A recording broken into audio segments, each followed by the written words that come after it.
Welcome to our YouTube channel. ആയിക്കോട്ടപ്പ.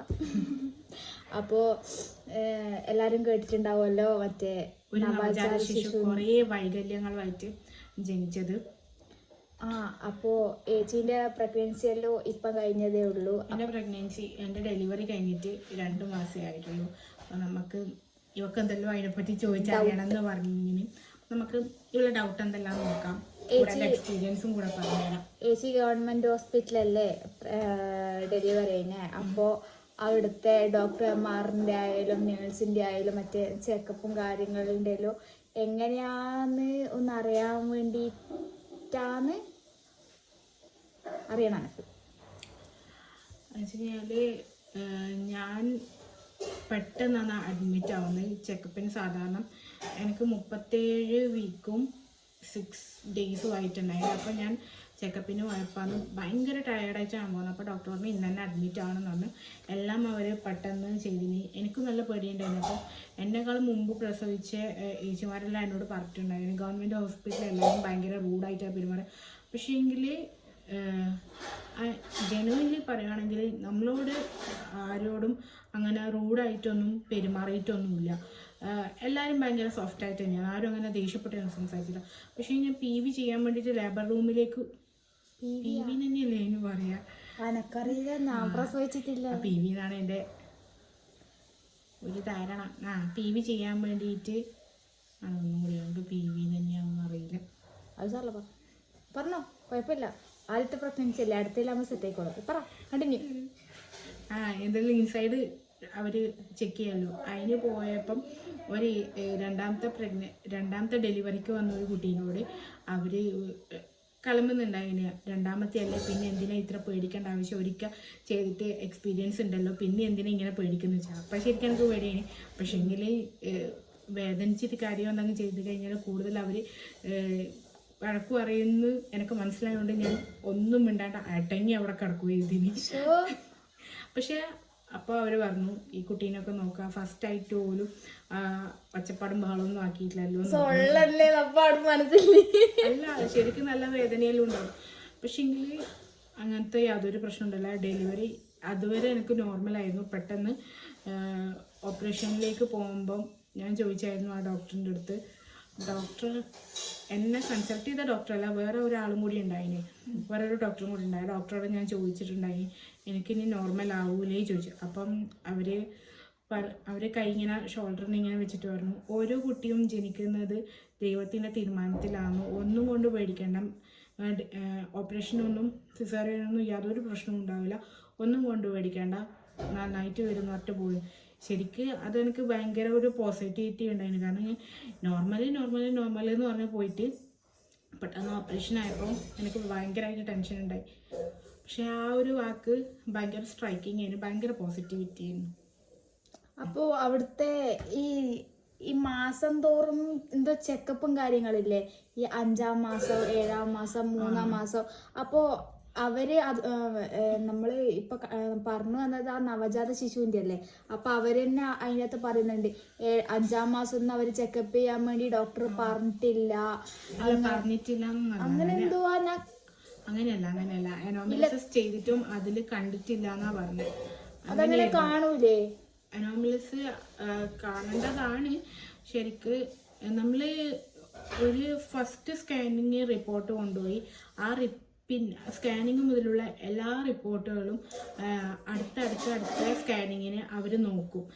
എല്ലാ റിപ്പോർട്ടും കൂടി ഒപ്പരം നോക്കൂ. ഇപ്പൊ നമ്മൾ 1-ാം മാസം ഫസ്റ്റ് വീക്ക് നമ്മൾ സ്കാൻ ചെയ്തു. അതിപ്പോ ഇനി 3-ാം മാസം നമ്മൾ സ്കാൻ ചെയ്യുമ്പോൾ ഈ ഫസ്റ്റ് നമ്മൾ സ്കാൻ ചെയ്ത് ആ റിപ്പോർട്ട് കൊണ്ട് 3-ാം മാസം സ്കാൻ ചെയ്യാൻ പോകണം. 5-ാം മാസം പോകുമ്പോൾ ഈ 3-ാമത്തെ മാസം സ്കാൻ ചെയ്തതിൻ്റെ റിസൾട്ട് കൊണ്ട് നമ്മൾ 5-ാം മാസം പോകും. അപ്പോൾ ഇതും ഈ സ്കാനിങ്ങിൻ്റെ റിപ്പോർട്ടും ഇതും തമ്മിൽ അവർ കണക്ട് ചെയ്തിട്ട് നോക്കിയിട്ടൊക്കെ അന്ന് തോന്നുന്നു റിപ്പോർട്ട് നമുക്ക് തരുവാൻ തോന്നുന്നേ. എനിക്ക് ഇതിനെപ്പറ്റി വലിയ ധാരണയൊന്നുമില്ല, എനിക്ക് മനസ്സിലായത്. കാരണം നമ്മൾ ഓരോ പ്രാവശ്യം പോകുമ്പോൾ അവർ സ്കാനിങ് റിപ്പോർട്ട് പഴയത് നമ്മളോട് ചോദിക്കുന്നുണ്ട്. ഞാൻ സ്കാൻ ചെയ്യാൻ പോയ സമയത്ത് മേ ബി അത് എത്രമാത്രം വളർന്നു, നല്ല വളർച്ചയുണ്ടോ അങ്ങനെയെല്ലാം നോക്കുന്നതായിരിക്കും, അപ്പുറത്തും കമ്പയർ ചെയ്തിട്ട്. മേ ബി ആയിരിക്കാം. കാരണം നമ്മളതെല്ലാം പഠിച്ചത്, അതുകൊണ്ട് നമുക്ക് അതിനെക്കുറിച്ച് ഡീറ്റെയിൽഡ് ആയിട്ട് എനിക്ക് പറയാൻ അറിയില്ല. പക്ഷേങ്കിൽ എൻ്റെ ഒരു ഞാൻ മനസ്സിലാക്കിയത് വെച്ചിട്ട് അങ്ങനെയാ തോന്നുന്നു, അവർ കമ്പയർ ചെയ്യും തോന്നുന്നു. ഞാൻ നമുക്ക് ഡോക്ടറെ അടുത്ത് പോകുമ്പം ഡോക്ടർ ഇന്ന സ്ഥലത്ത് നിന്ന് ചെയ്തു എന്ന് പറയും. പക്ഷെ ഞാൻ അവർ പറഞ്ഞ അവിടെ നിന്നല്ല ഞാൻ ചെയ്യല്. ഞാൻ വേറെ ഹോസ്പിറ്റലിൻ്റെ നിന്നാണ് ചെയ്യല്. ആ ഹോസ്പിറ്റലിൽ എനിക്ക് ഭയങ്കര ഇഷ്ടമായതുകൊണ്ട് അവിടുത്തെ സ്കാനിങ് എനിക്ക് ഇഷ്ടമായതുകൊണ്ട് ഞാൻ ആടെയാണ് പോയി. ആദ്യത്തെ 2 മാസം, ആദ്യത്തെ 1ാമത്തെ സ്കാനിങ്ങും 2ാമത്തെ സ്കാനിങ്ങും 9ാമത്തെ സ്കാനിങ്ങും മാത്രമേ ഞാൻ വേറെ സ്ഥലത്തു നിന്ന് ചെയ്തിട്ടുള്ളൂ. ബാക്കി 9ാം മാസം തന്നെ ഞാൻ 3 പ്രാവശ്യം സ്കാൻ ചെയ്തിട്ടുണ്ട്. 8 കഴിഞ്ഞ് 9 തുടങ്ങുമ്പം തന്നെ ഒന്ന് സ്കാൻ ചെയ്തു. അത് കഴിഞ്ഞിട്ട് 9ാം മാസം ഒന്ന് സ്കാൻ ചെയ്തു. പിന്നെ അഡ്മിറ്റ് ആവുന്ന ആ ദിവസം തന്നെ ഒന്ന് സ്കാൻ ചെയ്തു. അങ്ങനെ 3 സ്കാൻ ഞാൻ ആ മാസം തന്നെ ചെയ്തിട്ടുണ്ട്. അപ്പം ഈ 5ാമത്തെ മാസത്തെ റിപ്പോർട്ടെല്ലാം ഒരു പ്രശ്നമൊന്നും ഉണ്ടായിട്ടില്ല. അവർ കണ്ടുപിടിക്കുമെന്ന് തോന്നുന്നു. പിന്നെ അത് കഴിഞ്ഞിട്ട് ഞാൻ പറഞ്ഞല്ലോ, ഞാനൊരു ഹോസ്പിറ്റലിൽ നിന്നാണ് സ്കാൻ ചെയ്യുന്നതെന്ന് പറഞ്ഞില്ലേ. ആ സ്കാനിങ്ങിൽ നിന്ന് ആ ഡോക്ടർ നമ്മൾ കിടക്കുമ്പോൾ തന്നെ നമുക്ക് പറഞ്ഞു തരും ഇത് കുട്ടീൻ്റെ ഹാർട്ട് ബീറ്റാണ്. അപ്പോൾ ഞാൻ എണീച്ച് പോരുമ്പോൾ ആ ഡോക്ടർ എനിക്ക് കുട്ടീൻ്റെ കണ്ണിതാണ്, മൂക്കിതാണ്, ചുണ്ടിതാണ് എന്നൊക്കെ പറഞ്ഞിട്ട് എനിക്ക് കാണിച്ചു തരും. അപ്പം ഈ 9ാമത്തെ സ്കാൻ പോകുമ്പോഴൊന്നും അവിടുത്തെ ആൾക്കാരൊന്നും നമുക്കിതൊന്നും കാണിച്ചു തരുമോ, ഹാർട്ട് ബീറ്റ് ഇതാണെന്ന് പറഞ്ഞിട്ട് കാണിച്ചു തരുമില്ല. 6 വീക്ക് ആകുമ്പോൾ തന്നെ കുട്ടിക്ക് ഹാർട്ട് ബീറ്റ് ഡിറ്റക്ട് ചെയ്യുന്നതാണ് പറഞ്ഞത്. അപ്പം ഞാൻ ആ സമയത്ത് ശ്വാസം വലിക്കൂലേ കുട്ടി? ഹാർട്ട് ബീറ്റ് അല്ല, അപ്പോൾ ഒരു 6 വീക്ക് എത്തുമ്പോഴാണ് കുട്ടീൻ്റെ ഹാർട്ട് ബീറ്റ് വരുവാന്നാണ് പറഞ്ഞത്. അപ്പോൾ ആ സമയത്ത് ഫസ്റ്റ് സ്കാനിങ്ങിലൊന്നും അവരത് എനിക്ക് പറഞ്ഞിട്ടില്ല. 3ാം മാസം സ്കാൻ ചെയ്യുമ്പോൾ അവർ കാണിച്ചില്ല, പറഞ്ഞു തന്നിട്ടൊന്നുമില്ല. അതിന് ശേഷമാണ് ഞാൻ സ്കാനിങ് സെൻറ്റർ മാറ്റിയിട്ട് ആ ഹോസ്പിറ്റലിലെ സ്കാനിങ് സെൻറ്റർ ആക്കിയത്. കാരണം എന്ന് വെച്ചാൽ എൻ്റെ കൂടെ വർക്ക് ചെയ്യുന്ന ഒരു ചേച്ചി ആ ഹോസ്പിറ്റലിലെ ഡോക്ടറെ കാണിക്കുന്ന ആ ഹോസ്പിറ്റലിൽ തന്നെയാണ് സ്കാനും ചെയ്യുന്നത്. അപ്പോൾ ആ ചേച്ചി പറഞ്ഞത് കറക്റ്റ് അവർ നമ്മൾ ചോദിക്കുന്നതിന് ഡൗട്ട് എന്തെങ്കിലും ഉണ്ടെങ്കിൽ അപ്പം തന്നെ ക്ലിയർ ചെയ്ത് തരും. അവർ ഹാർട്ട് ബീറ്റ് അതൊക്കെ നമുക്ക് കാണിച്ചു തരും എന്നെല്ലാം പറഞ്ഞതുകൊണ്ടാണ് പിന്നെ ഞാൻ ആ സ്കാനിങ് സെൻറ്ററിലേക്ക് പോയത്. 9ാം മാസം ഞാൻ എമർജൻസി ആയിട്ട് ഞാൻ അഡ്മിറ്റ് ആവാൻ പോകുന്നത് കാരണം ഞാൻ ഈ ഹോസ്പിറ്റലിൽ അവരെ വിളിച്ചു ചോദിച്ചു തിരക്കുണ്ടോ, പെട്ടെന്ന് വന്നാൽ ചെയ്തു തരാൻ പറ്റുമോ. അപ്പോൾ പറഞ്ഞു ഇല്ല മോളെ, ഇന്നൊരു ഡോക്ടർ ലീവാണ്, ഒറ്റ ഡോക്ടർ മാത്രമേ ഉള്ളൂ, അതുകൊണ്ട് നമുക്ക് ഭയങ്കര തിരക്കാണ്, നിങ്ങൾ ഇന്നിപ്പോൾ വന്നു കഴിഞ്ഞാൽ പെട്ടെന്ന് നമുക്ക് ചെയ്ത് തരാൻ പറ്റൂല എന്ന് പറഞ്ഞു. അതുകൊണ്ട് മാത്രമാണ് ഞാൻ 9ൽ വേറെ ആ ഡോക്ടർ തന്നെ പറഞ്ഞ സ്കാനിങ് സെൻറ്റർ പോയത്. ഓവറോൾ നിന്റെ പ്രഗ്നൻസി എക്സ്പീരിയൻസ് എന്ന് വെച്ച് കഴിഞ്ഞാൽ എനിക്ക് നോർമൽ എന്ന് പറഞ്ഞ് പെട്ടെന്ന് സിസേറിയനിലേക്ക് പോയതിൻ്റെ ഒരു ബുദ്ധിമുട്ട് മെന്റലി ഉണ്ടാവും. മെന്റലി ഉണ്ടായിന്, ഫിസിക്കലി എനിക്ക് അതിൻ്റെ പ്രശ്നങ്ങൾ ഉണ്ടായിന്. കാരണം ഞാൻ ഒരിക്കലും വിചാരിച്ചിട്ടില്ല എനിക്ക് സിസേറിയൻ വേണ്ടി വരുന്നു. ഞാൻ ഒട്ടും പ്രതീക്ഷിക്കാണ്ടാണ് അത് സംഭവിച്ചത്. അപ്പം അതിൻ്റെ ഒരു പ്രശ്നങ്ങൾ, ആ ഒരു മെൻ്റൽ ട്രോമ പോലത്തെ ഒരു കാര്യങ്ങൾ അതെനിക്ക് നന്നായിട്ടുണ്ടായിന്. പിന്നെ അവിടുത്തെ സ്റ്റാഫിൻ്റെ ആണെങ്കിലും ഡോക്ടേഴ്സിൻ്റെ ആണെങ്കിലും പെരുമാറ്റം കാര്യങ്ങളോ ഒന്നും കൊണ്ട് എനിക്ക് യാതൊരു ബുദ്ധിമുട്ടോ കാര്യങ്ങളോ ഒന്നും ഉണ്ടായിട്ടില്ല. ഗവൺമെൻറ് ഹോസ്പിറ്റൽ ആദ്യം എല്ലാവരും പറയുന്നിട്ട് ഭയങ്കര ഷൗട്ട് ചെയ്യും, മോശമാണെന്ന്. പക്ഷേങ്കിൽ ഞാൻ കുറച്ചധികം ദിവസം ഹോസ്പിറ്റലിൽ നിന്നായിരുന്നു. പക്ഷേ അത്രയും ദിവസം എല്ലാ ദിവസവും ഡോക്ടർ വന്ന് എനിക്ക് ഡിസ്ചാർജ് കിട്ടിയിട്ടാണ്, കുറച്ച് ദിവസം കഴിഞ്ഞിട്ടാണ് ബേബിക്ക് ഡിസ്ചാർജ് കിട്ടുന്നത്. അതുവരെ ആ ബേബിയും കൂടെ ഡിസ്ചാർജ് ആവുന്ന ദിവസം വരെ ഡോക്ടർ വന്ന് നോക്കും കാര്യങ്ങളൊക്കെ ചെയ്തിട്ടുണ്ടായിരുന്നു.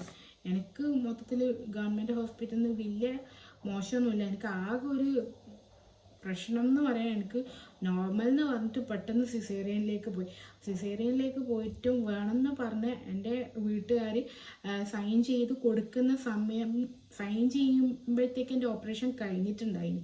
അതെയോ?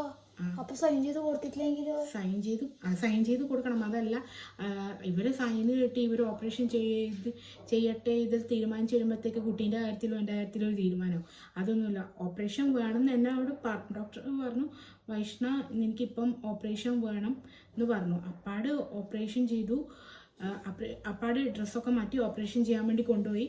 ആരോ കൊണ്ടുപോയിട്ട് ഇവർക്ക് സൈൻ ചെയ്യാൻ കൊടുക്കുമ്പോഴത്തേക്ക് കാര്യങ്ങൾ പറയുമ്പോഴത്തേക്ക് എൻ്റെ ഓപ്പറേഷൻ ഡെലിവറി എല്ലാം കഴിഞ്ഞിട്ടുണ്ടായിരുന്നു.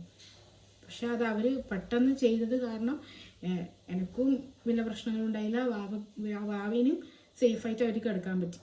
നീ അതിൻ്റെ അകത്ത് ക്ഷീണായി വീണെന്നല്ല ഞാൻ ഇറങ്ങി ബാത്റൂമിൻ്റെ അകത്ത്. അതാ ഞാൻ ഇത്ര സമയം ചിരിച്ചോണ്ട്. അത് ബോഡി നല്ല വീക്കായിരുന്നു. അപ്പോൾ ഇവര് വിചാരിക്കൂലേ ഇത്രയും സീരിയസ് ആയിട്ട് കാര്യം പറയുമ്പോ അമ്മു എന്താ ഇങ്ങനെ ചിരിച്ചോണ്ടിരിക്കുന്നത്, പെട്ടെന്ന് എനിക്ക് ഇവള് ബാത്റൂമിലേറ്റ ക്ഷീണായി വീണെന്ന് ആലോചിച്ചു. അങ്ങനത്തെ പ്രശ്നങ്ങളുണ്ടായിരുന്നു. ഞാൻ ബാത്റൂമിൽ തലവിറ്റി കുളിക്കാൻ പോയിരുന്നു, ബാത്റൂമിൽ തലവിറ്റി പോവുകയും ചെയ്തിരുന്നു. അത് ചൂട് വെള്ളത്തിൽ കുളിക്കണം എന്നില്ലേ? അല്ലേ അതല്ലേ അതുകൊണ്ടല്ലേ സഹിക്കാൻ പറ്റാ പൊള്ളിയിട്ടല്ലേ അത് ചൂടുവെള്ളത്തിൽ കുളിച്ചിട്ടൊന്നല്ല, ബ്ലഡ് കുറവാന്ന് പറഞ്ഞിട്ടുണ്ടായിരുന്നു. ഇനിയിപ്പൊ അങ്ങനെ പറഞ്ഞാ പോരെ. അപ്പോ ഇതെല്ലാം എൻ്റെ ഡെലിവറി എക്സ്പീരിയൻസ്.